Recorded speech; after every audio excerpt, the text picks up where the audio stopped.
Oi, gente, um prazer estar aqui com vocês nessa nova temporada do Pretoteca. Sejam todos bem-vindos, bem-vindas mais uma vez. É um prazer estar aqui com vocês em mais uma temporada de muitas conversas, né? Muitas discussões, reflexões boas e também sempre exaltando os nossos. Vocês sabem que nos últimos anos a gente tem feito isso aqui no Pretoteca, descobrir um pouco sobre a nossa história, refletir sobre ela e, claro, sempre exaltar os nossos antepassados. Eu falo muito dos meus velhinhos, né? Dos meus pais, da minha mãe, dos meus avós, e eu quero trazer um pouco disso para vocês também, de outras pessoas que não são relacionadas com a gente de sangue, mas que têm uma extrema importância para perpetuar a beleza da nossa história, para também desbravar, né, a nossa história e fazer com que a gente esteja aqui hoje, que eu possa estar sentada nesse sofá, que vocês me vejam, que vocês me ouçam, não só a mim, como outras pessoas, né, da comunicação, negras e negros espalhados aí pelo Brasil. E bom, nesse nosso episódio de hoje, a gente faz justamente uma saudação, uma exaltação aos nossos mais velhos, a quem abriu caminhos, né, e passou por perrengues que a gente nem pode imaginar para que a gente hoje pudesse estar aqui, né, perrengues, mas também sorrisos, conquistas, né, primeiras vezes. E repetindo, a gente gosta de fazer isso aqui no Pretoteca, é muito especial para a gente trazer essa vivência para vocês, essa troca com vocês também. Então, o nosso convidado de hoje tem 89 anos, é isso mesmo, vai carregar para sempre o título de pioneiro das carrapetas nessa arte de embalar ali os famosos bailes, embalar também os casais, essa arte de embalar até o que hoje a gente chama de balada, na época não era, né? Hoje eram os bailes, ele começou ali com os bailes e hoje ele embala as baladas também, como a gente diz nos tempos de hoje. Embora ele tenha iniciado a carreira mais de 50 anos atrás, não para, segue na ativa, cativando, ainda escrevendo essa história diante da nova geração preta que vem exaltando os nossos ancestrais de forma muito bonita, muito brilhante. Então, sem mais delongas, senhoras, senhores que acompanham a gente aqui no Pretoteca, por favor, vamos estender o tapete vermelho para o seu Oswaldo Pereira, ou melhor, né, o primeiro DJ do Brasil. Seu Oswaldo, que prazer ter o senhor aqui, que felicidade gigantesca. Prazer é todo meu, Cíntia. Muito obrigado. E além do seu Oswaldo, a gente está aqui também com o Dinho, que é filho dele, né? Quem veio depois, seu Oswaldo é o nosso ancestral, e o Dinho, que é filho dele, e também segue os passos do pai, né, Dinho? Bem-vindo. Boa noite, sejam todos bem-vindos. É isso aí, tem que seguir os passos. Tradicionalmente, as pessoas falam que tem que se formar, tem que ser advogado. Não, não tinha como. DJ também. Não tem como fugir, né? Não tem como fugir com esse cara que escreveu uma história tão bonita dessa, que ainda está escrevendo. Agora a gente quer saber um pouquinho mais do senhor, né, seu Oswaldo? O seu Oswaldo está aí nessa atividade de DJ.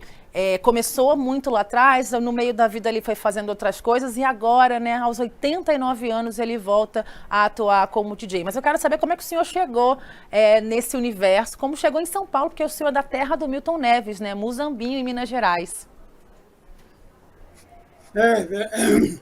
É verdade, sim. Sou lá de Minas Gerais e eu sempre digo nas entrevistas que lá em Minas Gerais é, o rádio sempre me fascinou. Que você imagina naqueles anos lá, nas cidades, uma minha lá pequena, Muzambinho, só o pessoal rico que tinha rádio. E eu ia entregar roupa para minha mãe e tinha na trajetória uma avenida imensa lá, e lá tinha um bar que sempre o rádio estava tocando.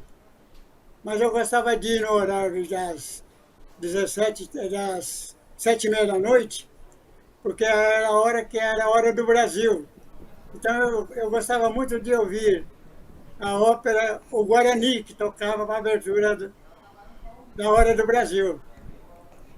E com isso, esse rádio que tinha na avenida, no bar, me fascinou muito. Eu ficava imaginando como é que aquela caixinha lá no cantinho podia cantar e tocar música, né? Cantar música e falar ao mesmo tempo.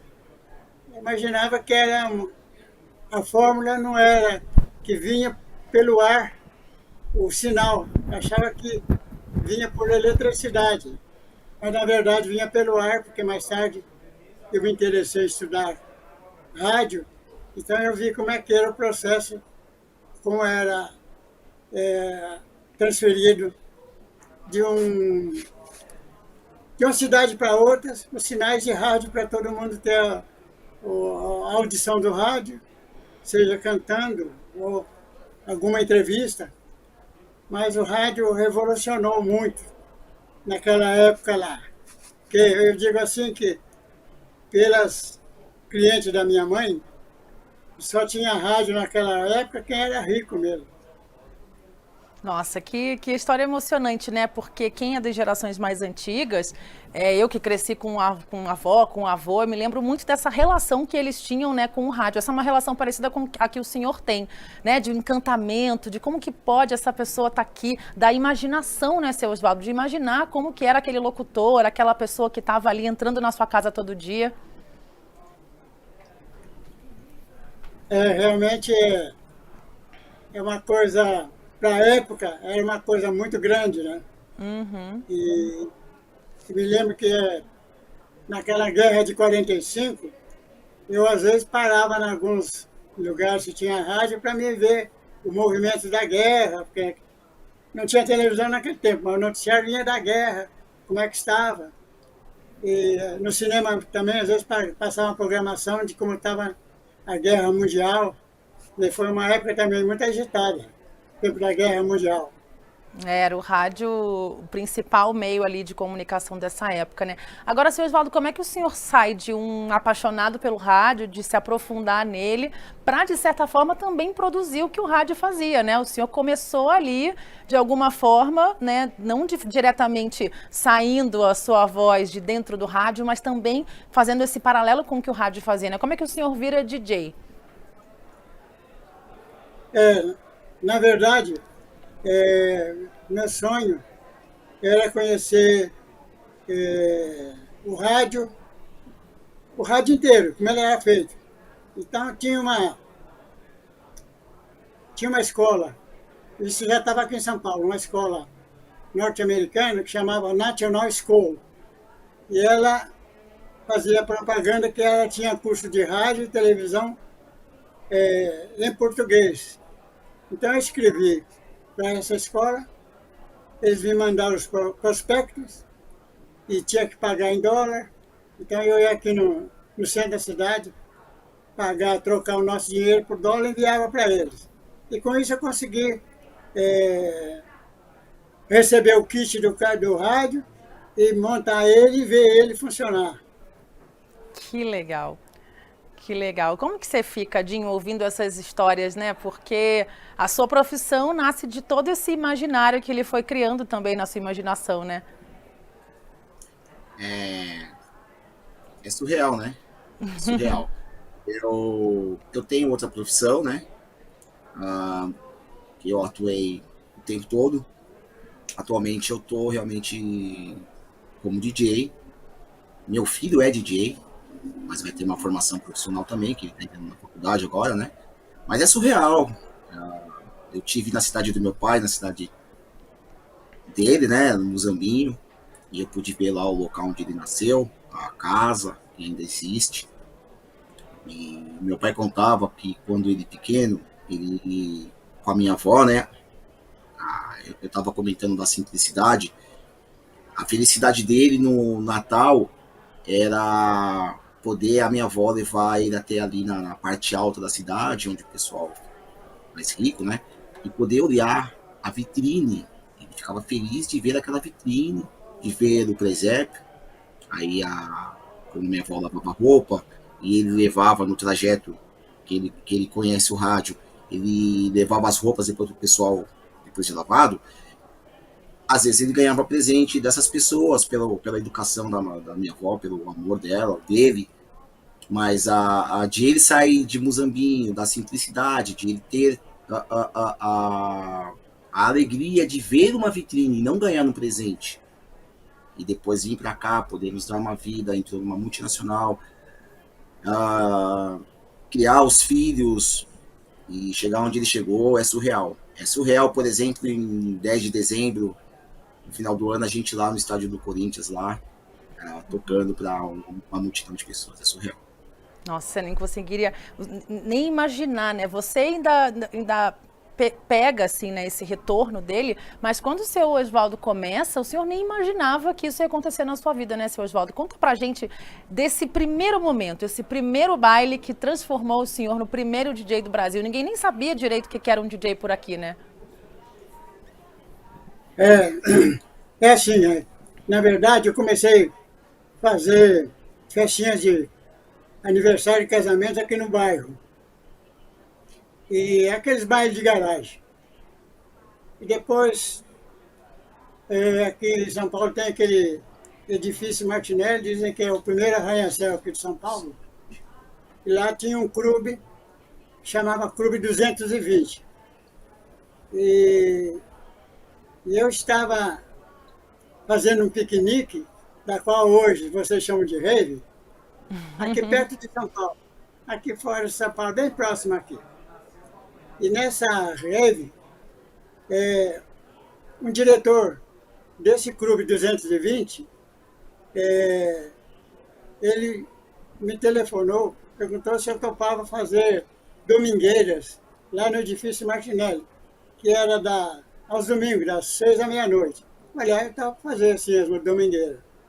Eu comecei a fazer as domingueiras lá, e eu digo assim que surgiu um outro colega lá dele, também que era diretor, acho que ele foi mais longe do que esse que me convidou no piquenique. Ele já falou se eu topava fazer baile no centro de São Paulo, das 22 às 4 da manhã. E aí eu falei, topo fazer baile, sim. E aí marcamos o primeiro baile, e esse baile foi aqui no centro de São Paulo, Avenida Rio Branco, 82, hoje já não tem mais esse prédio, e foi um sucesso muito grande. Eu digo que foi dessa primeira festa que depois foram surgindo a equipe Black, porque eu fazia não só na Rio Branco, com vários outros salões que tinha aqui em São Paulo. Às vezes, num domingo eu estava num, no domingo estava outro e outro, e aquilo o pessoal começaram a me acompanhar.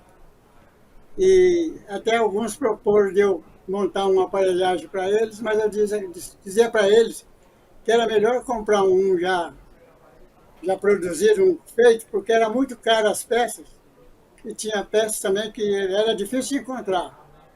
Mas eles foram se ajeitando e cada um foi arrumando um aparelho, aí depois vieram ver como é que eu fazia as festas, mostrava os discos para eles, dizia para eles ter bastante carinho com os discos, e saber selecionar as músicas também, para agradar o público, né? E ir nas festas, primeiramente, ver o que era tocado nas festas. E ver como o pessoal dançava, como gostava e tal. E com isso veio surgindo as equipes.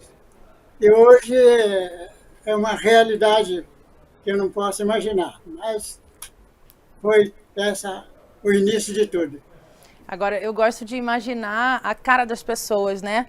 Que naquela época os bailes eram muito comuns, com bandas, né? Você abria a cortina, era a banda tocando, e aí abriu a cortina e era de repente o senhor tocando uma música que não era com instrumento, né? E daí nasceu a Orquestra Invisível. Como é que foi esse dia? Qual a lembrança que o senhor tem? A lembrança que eu tenho é que no início a gente estava fazendo com as cortinas fechadas. Aí eu dei uma melhorada no equipamento e aí resolvemos fazer um baile já num salão mesmo. Aí fizemos os convites e quando deu início no baile, aí eu coloquei a primeira música e já foi abrindo a cortina. Aí o pessoal viu que realmente tinha o DJ lá tocando. Naquele tempo tinha, o nome não era DJ. Era discotecário. E com isso, aí foi aumentando as equipes aqui em São Paulo. Porque aqui em São Paulo tinha vários salões. E aí também o pessoal foram fazendo nos bairros, porque eu também fiz muito baile de garagem antes de ir para o centro de São Paulo. Sim. Muito casamento, muito aniversário antes de ir para o centro da cidade. Só que lá tinha uma diferença do que eu tocava no bairro. No bairro tinha as músicas mais populares, Posso te dar até um exemplo para você. Naqueles bailes era difícil eu tocar bolero, eu que tocava muito nos bairros. Uhum. Lá era mais música americana, o jazz mesmo. Então foi assim um sucesso que eu nunca podia imaginar que ia acontecer. O que o senhor mais gostava de tocar nessa época, né? Além de... Era a moda de ter o bolero, mas o senhor ia tentar fazer um pouco diferente, né? O que o senhor mais gostava de tocar? Eu tocava muito samba, samba canção, mas a música que eu mais tocava é a música americana, que é o jazz. Uhum. Que hoje o pessoal tem um samba rock, mas naquele tempo era o rock and roll. Rock and roll fez muito sucesso por muitos anos. Que bacana. Agora, seu Oswaldo, sem querer, né, o senhor acabou se tornando o primeiro DJ do Brasil e também criando ali, né, um movimento muito forte, muito importante da cultura negra. Queria saber qual que era a relação com do senhor com essa questão, né, da negritude que vinha muito forte dos Estados Unidos, já que o senhor tocava muita música americana. Qual que era a sua relação com essa questão de criar um movimento, né, para fortalecer a cultura negra de alguma forma? De certa forma, eu como já fazia já baile no bairro, quando eu fui para a cidade, esse pessoal me acompanhou. Então eles já conheciam as músicas minhas, que eu gostava muito de tocar muita música americana, que era a coqueluche da época. E com isso aí eu não tive dificuldade, porque o pessoal já conhecia esse estilo de música, porque muita gente dos bairros iam na minha festa, mas já dançavam nos bairros comigo. Então, não foi assim difícil. Uhum. Dinho, conta pra gente, a gente conversou em alguns momentos, né? Hoje a percepção, muitas vezes, né, da questão racial é muito maior pra gente, né? Até uma outra forma de percepção do que muitas vezes os nossos mais velhos tinham, né? Eu ouvi muito que a gente tinha que ser melhor no que a gente faz, né? Do meu pai, da minha mãe, dos meus avós, justamente pelo fato de ser preto, de ter tido menos oportunidades. E o que o seu Oswaldo compartilha com você, né, né, em relação a essa questão racial que pra gente hoje a gente não fica calado, né? O Mano Brown falou isso no documentário recente dos Racionais que está na Netflix, que o que mais incomodou ele, principalmente nas gerações anteriores, era que o racismo silenciava. A gente sabia que ele estava ali, que ele existia, mas a gente era obrigado a ficar calado, porque senão você perde o emprego, você é parado na rua. Enfim, eu queria que os dois trouxessem um pouco, né, dessa questão, assim, no tempo do senhor, seu Oswaldo, e também como é que o Dinho enxerga isso hoje também, olhando para trás, na época do seu pai. Não, pode falar. Bom, vamos lá. A minha visão, como nós tínhamos conversado em relação ao meu pai, é que a percepção dele era uma percepção diferente. Mas eu tenho que colocar uma situação aqui que é importante. Eu já até falei, mas vou ser redundante, que eu acho que a educação, o amor que meu pai sempre citou para mim e para os meus irmãos, dos meus avós, aí da minha avó principalmente, que ela passou para ele, foi fundamental para a gente aqui, inclusive, reverberou para a gente. Então, eu acho que ele tem essa visão muito desse ponto de vista humano, meu pai, e passou isso muito para a gente. Então, não que tivesse passado imperceptível as questões raciais, Claro. a ditadura, que ele estava ali, né, quando ele estava nas suas atividades, estava iniciando todo esse período da ditadura, e depois ele parou para depois novamente retornar. Mas, por exemplo, para mim, o modo de educação dele, que é a visão humana, fez muita diferença para a autoafirmação, para minha autoafirmação. Então ele ensinou pra gente várias questões humanas e do ponto de vista do amor, que hoje faz muita diferença. Mas aí isso reverbera de formas diferentes em cada filho. E aí eu tenho uma característica mais que o Mano Brown falou, e que a gente já dessa fase, que a gente não fica quieto, né? Mas aí a gente sabe como ter a diplomacia para resolver isso e usar as palavras corretas. Então realmente tem uma linha tênue de percepções. Claro. E, seu Oswaldo, Conta pra gente, assim, se o senhor se lembra, né, consegue lembrar de alguma situação de racismo que o senhor tenha passado nessa época, por ter aberto esses caminhos, né, por viver numa época também de muita transformação cultural. Na verdade, eu não cheguei a passar esse problema. Por exemplo, no caso da, do pessoal que vai vistoriar os bailes, os fiscais, normalmente quando eles chegavam lá, eles pediam para mim para a música. Eu ia lá, subia no palco para a música. Até eu falo assim que eu sempre tinha 5 garotos, eu digo garoto porque eu já tinha 18 anos e eles eram de menor. E eu dizia para eles, quando chegar José de menores, vocês dão um jeito de esconder aí atrás das cortinas e tal. Eles só vêm ver se o pessoal está consumindo alguma droga ou bebida para menor, bebida de álcool. Mas é isso. Mas eles vinham, davam uma parada na música, davam uma geral e continuar. Então, nunca tive problema com a justiça nesse sentido. Então, é uma coisa que eu digo assim, eu tive uma época muito feliz. E, por exemplo, um branco que queria ir no baile, estava com algum receio, às vezes ia falar comigo, não, me acompanha, vamos no baile, você vai ver, você vai ser bem recebido, vai gostar. E realmente com isso, foi misturando, com o tempo não era novidade. Estava misto lá, os brancos e os negros lá juntos, dançando confortavelmente. É um mundo ideal. O senhor sempre fez esse acolhimento, né, que deveria ser na sociedade inteira, a gente se acolher, se ajudar e não ver essa diferença que infelizmente acaba sendo muito forte, né, no nosso dia a dia, na convivência social.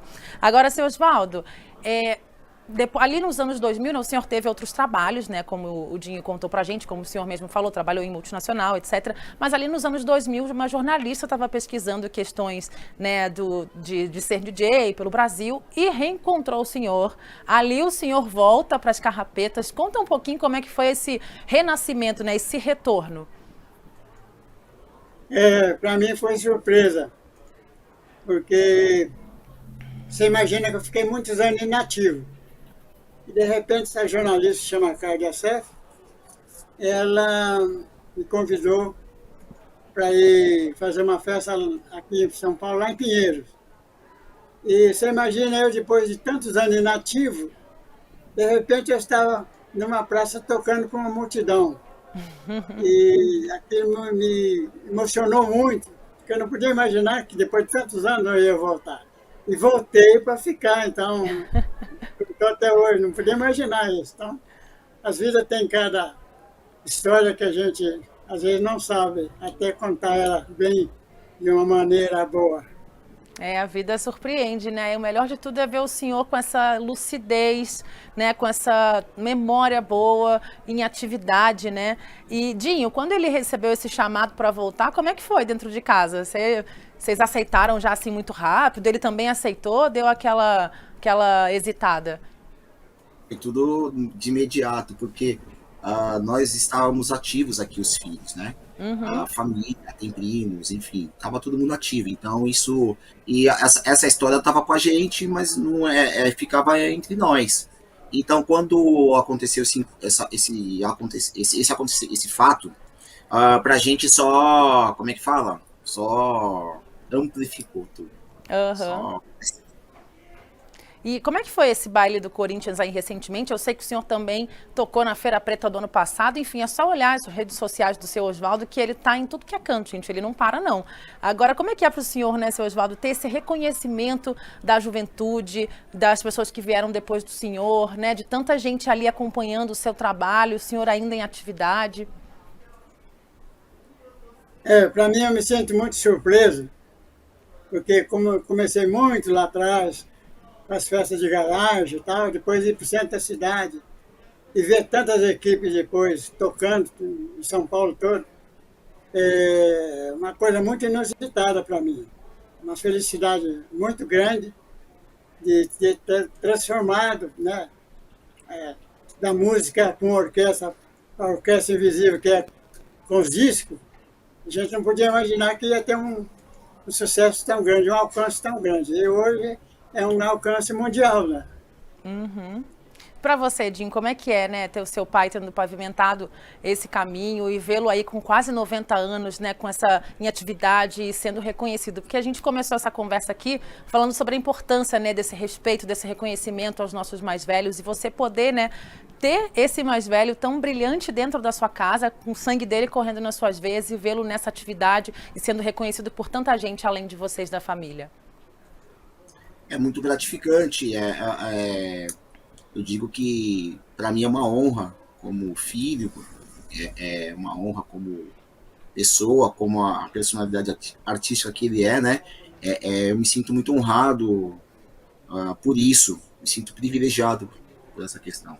É muito grande a história dele, o que ele fez. Ele democratizou entretenimentos. Por que primeiro DJ do Brasil? Porque ele foi fazer esse lance de tocar discos numa festa com ingresso pago, como as pessoas faziam isso quando ia curtir na orquestra, onde era inacessível.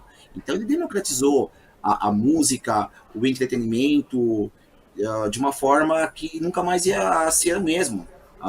Tem festas com orquestra ainda hoje, mas é em locais muito específicos, e não tem mais isso. Hoje o que tem é festa com DJ. Então, ele mudou por completo esse cenário. Então, é uma coisa surreal lá no começo. Quando você tem festa com orquestra hoje, né, ficou uma coisa muito elitizada, assim, né? Não tem um acesso tão democrático quanto o que ele criou, que é a questão de ser DJ. E vocês tocam juntos? Como é que tem sido esse pai e filho na mesma profissão?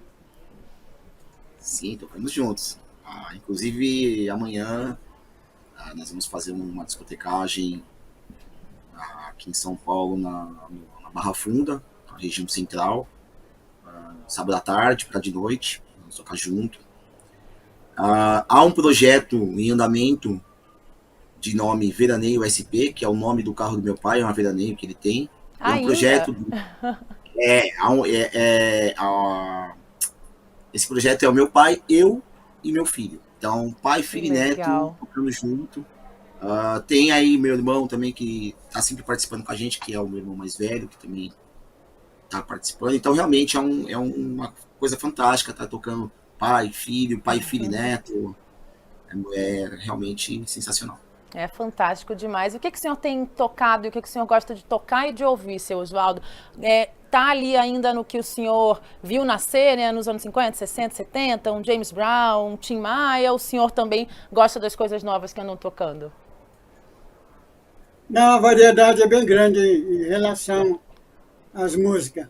Porque tem músicas antigas, ela ainda é moderna hoje. Então, quando eu vou fazer uma festa, eu levo aqueles discos mais antigos, que o pessoal gosta. Então, nesse sentido, eu não tenho problema. O que o senhor mais gosta, assim, que consegue lembrar, né, de artista, que o senhor gosta de tocar, gosta de ouvir, que o público também gosta? Que o público gosta?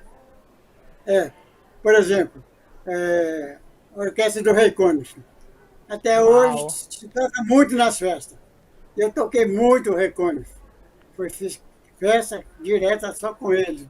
E outros musicais também. Mas ele era coqueluche, o Ray Conniff. E uma grande banda também americana, que tem as músicas muito bonitas, jazz muito bonito. Então, esses discos a gente tem aqui e sempre a gente leva na festa, ainda hoje é sucesso. Como é que está esse acervo, seu Oswaldo? Quantos discos o senhor tem? Consegue lembrar? Já conseguiu contar? Não, eu não tenho uma precisão. Acho que meu filho deve saber, porque quem tem mais disco agora é o outro mais velho. Ele tem uma coletânea enorme. Conseguiu fazer essa conta, Dinho? Eu acredito que deve ter aí entre 4 e 5 mil discos. Uau! Que, assim, discos úteis, né? Que a gente vai usar numa discoteca, porque para tocar já é reduzido, mas deve ter mais ou menos isso. E, gente, aqui a gente está falando aqui de discotecagem com vinil, que é uma coisa artesanal, é uma coisa criada ali pelo seu Oswaldo e que só os melhores fazem, porque a gente sabe que hoje em dia é muita festa, o pessoal coloca o pendrive lá, o pendrive eu tô até antiquada, né? Eu esqueci o nome daquele programa de computador que simula, né, uma mesa de DJ, que você coloca uma música e aí, enfim, vocês fazem a discotecagem raiz, né, trocando o vinil ali na hora.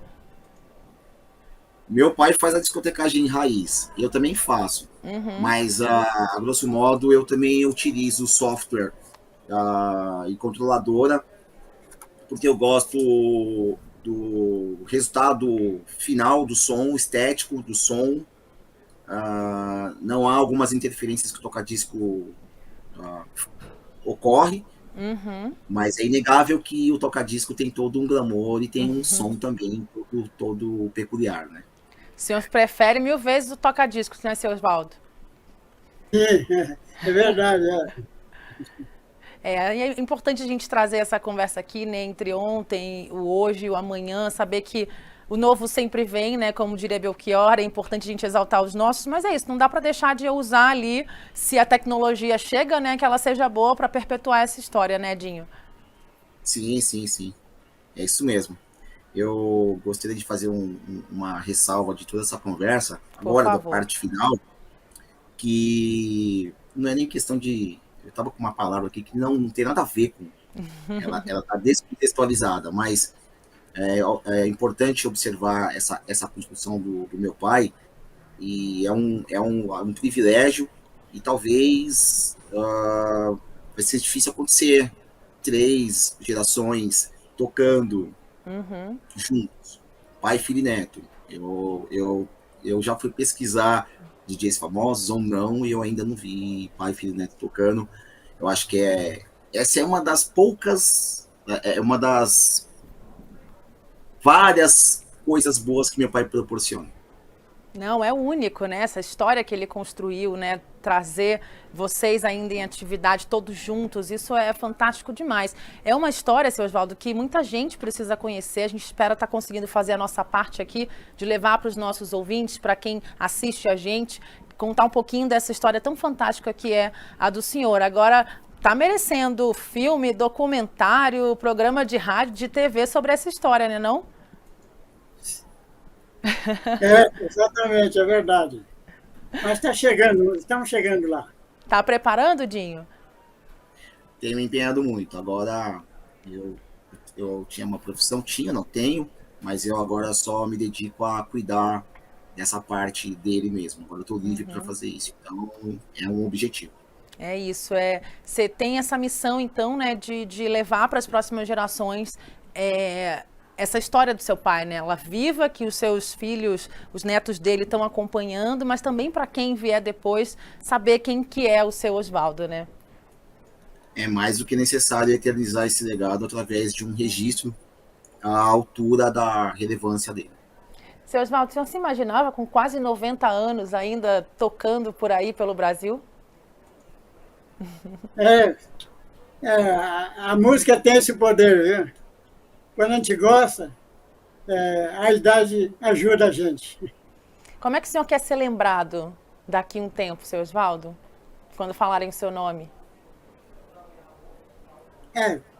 Quero ser lembrado pelas festas que eu fazia, motivei muita gente a fazer, e hoje é uma realidade. E é mundial também, né? Porque lá fora também a discotecagem é muito forte, né? Sim. A gente conversava, né, Dinho, por telefone outro dia, que às vezes, né, os nossos, pra gente, gigantes, pais, no caso aqui do seu Oswaldo, que a gente está exaltando a história dele, não tem muita ideia, né, do gigante que ele é, né? Verdade. É verdade. A simplicidade dele ou dos nossos pais, às vezes não dá a real dimensão, né? Mas meu pai está muito lúcido, muito ciente da importância dele. Só que a proporção realmente é muito grande. É muito grande. Se emocionou? Pode chorar, tá liberado chorar aqui no Pretoteca, tá? Não. Eu realmente fiquei pensando porque é muito... A complexidade dessa coisa que ele criou é algo surpreendente. E eu tenho essa preocupação muito grande de realmente estar cuidando dessa história dele, de eternizar esse legado. Escolas de DJs consagradas eles têm na sua abertura a história dele. A história do meu pai está em livros voltados para a educação, em algumas bibliotecas que são livros que não vendáveis, né? Então, de uma certa forma, a gente vai vendo qual é a importância dele. É isso, a gente espera ter contribuído aqui, né, para deixar aí na história, para que outras pessoas ouçam e saibam quem que é o seu Oswaldo. É uma honra muito grande conversar com o senhor. Pena aqui virtualmente, mas eu vou em breve num baile, qualquer coisa para a gente conseguir conversar pessoalmente. Pode ser, seu Oswaldo? Dá aquele abraço. Tá, não vai ser um imenso prazer. Vai ser uma honra recebê-lo. Vai ser uma honra recebê-la. Muito obrigado.